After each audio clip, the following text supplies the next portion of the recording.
तीन भुवन में सात वीतराग विज्ञानता, शिव स्वरूप शिवकार नौ त्रियोग संभार के। अभी तक हमने 5 महाव्रत, 5 समितियां, 3 गुप्ती और 5 पंचेंद्री विजय की चर्चा की। अब हम आगे के 6 आवश्यक और 6-7 गुण की चर्चा करेंगे। समता संभारे स्तुति उचारे, वंदना जिन देव को, नित करे श्रुत रति करे प्रतिक्रम, च तजे तन अहमेव को। मुनि महाराज जो होते हैं अपने 6 आवश्यकों में समता सामयिक का संभालते हैं। उनकी जो सामयिक होती है वो समता रूपी जो सामयिक होती है वो प्रति समय ही होती है, जो भी हमेशा ही प्रति समय ही वो इसलिए अपनी उस समता सामयिक को संभाल के रखते हैं। श्रावकों में हम लोग प्रति समय समता में नहीं रह सकते, इसलिए समता के लिए कुछ समय निकाल के सामयिक करते हैं उतने समय के लिए।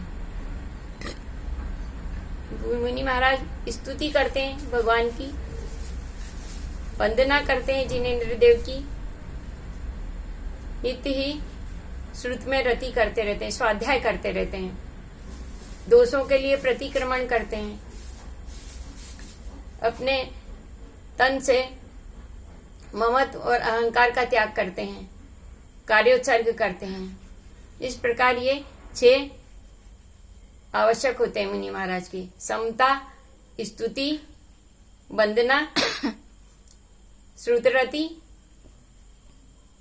प्रतिक्रमण और तन के प्रति ममत्व का त्याग। ये 6 उनका छठ उनके आवश्यक होते हैं, जिन्हें वो सतत करते रहते हैं। और इसके अलावा उनके शेष 7 और गुण होते हैं। जिनके ननौन न दंत धोवन, लेस अंबर आवरण, भूमा ही पिछली रैन में, कछु शयन एका सन करण। एक बार दिन में ले आहार, खड़े अलप निज पान में, कचलोच करत न डरत परिस, सो लगे निज ध्यान में। मुनि महाराज कभी स्नान नहीं करते हैं, दंत धोवन नहीं करते हैं और लेस मात्र भी अपने शरीर पे वस्त्रों का आवरण नहीं रखते हैं, और भूमि पर पिछली रात्रि में एक करवट से थोड़ा सा शयन करते हैं। दिन में खड़े होकर करपात्र में आहार लेते हैं,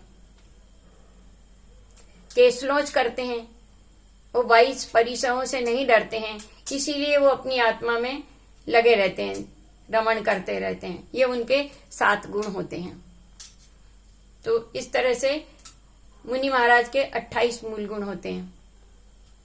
5 महाव्रत, 5 समितियां, 3 गुप्ती होती है, 6 आवश्यक होते हैं और ये 7 गुण होते हैं। इस तरह से उनके 28 मूल गुण होते हैं मुनि महाराजों के। अरिमित्र महल मसान कंचन, कांच निंदन थुतिकरण, अर्घावतारण असि प्रहारण, में सदा समता धरण। मुनि महाराज का जो सकल संयम चरित्र है वो तभी पूर्ण होता है जब वो शत्रु और मित्र में, कंचन और कांच में, स्तुति और थुतिकरण और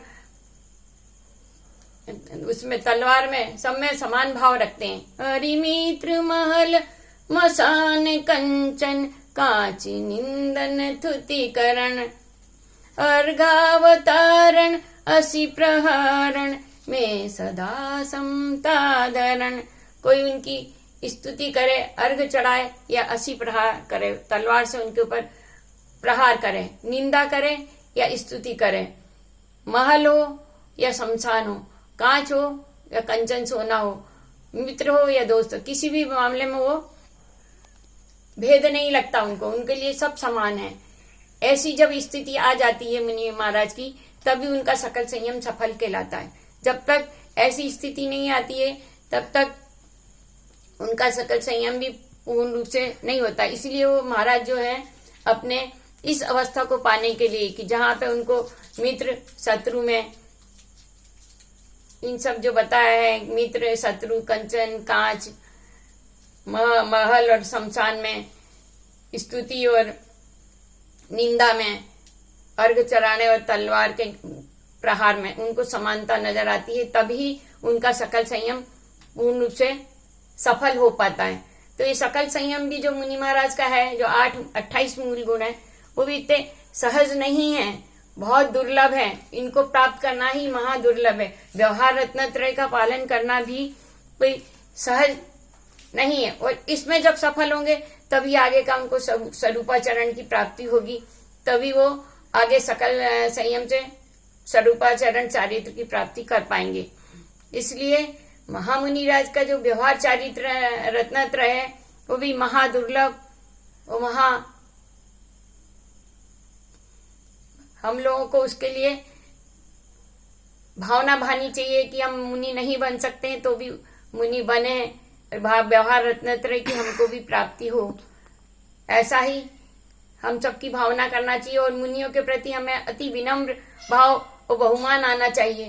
कितनी कठिन ये जो है तलवार की धार पे चलने के समान सकल संयम चरित्र, उसका वो पालन करते हैं और उसमें सफल होने के लिए ही लगे रहते हैं, क्योंकि इसमें भी सफल होना कोई छोटी मोटी बात नहीं है। उसमें जो 3 गुप्तियां बताई हैं, ऐसी 3 गुप्ती का प्राप्त करना, जिसकी वजह से उन 3 गुप्तियों को प्राप्त करने से ही वो निश्चय गुप्ति प्राप्त करेंगे और निश्चय रत्नत्रय की उनको प्राप्ति होगी। इसलिए वो सतत ही व्यवहार रत्नत्रय में सफल होने की लगे रहते हैं। इसलिए हम सबको जो उस रूप को हम धारण नहीं कर पा रहे हैं, लेकिन हमको उस स्थिति को प्राप्त करने के लिए सतत भावना करते रहना चाहिए कि हम भी कब व्यवहार रत्नत्रय का पालन करेंगे, कभी मुनि धर्म हम भी धारण करें। ये तो अभी पात्रता है, इसमें भी सफल होंगे तब जाके आगे स्वरूपाचरण चारित्र धारण करने की पात्रता आएगी, जब इसमें पूर्ण सफल हो जाएंगे। और हम अभी हमारे यहाँ कुछ जो लोग होते हैं वो इस तरह की भ्रांति पालते हैं कि उनको अव्रत अवस्था में या प्रतिमा धारण कर लेने मात्र से, अनुव्रत धारण करने मात्र से उनको पात्रता आ गई है स्वरूपाचरण की और 3 गुप्तियों की। वो ये समझने लगते हैं कि उनको सब आत्मा का स्वरूप का ध्यान होने लगा है, शुद्ध आत्मा की अनुभूति होने लगी, ऐसा जैसा लोग कहते हैं। तो उस स्थिति को पाना बहुत कठिन है, क्योंकि पहले अपन व्यवहार रत्नत्रय जो उनकी वही पात्रता ही तो अपने नहीं ले पा रहे हैं, पहले उसके पात्र बने फिर जाके आगे के लिए कुछ सोच सकते हैं। अब मैं यही अब कल की जो है इसमें अपन आगे के सकल संयम के आगे का जो है थोड़ा सा उसकी चर्चा करेंगे और फिर स्वरूपाचरण की चर्चा करेंगे। धन्यवाद।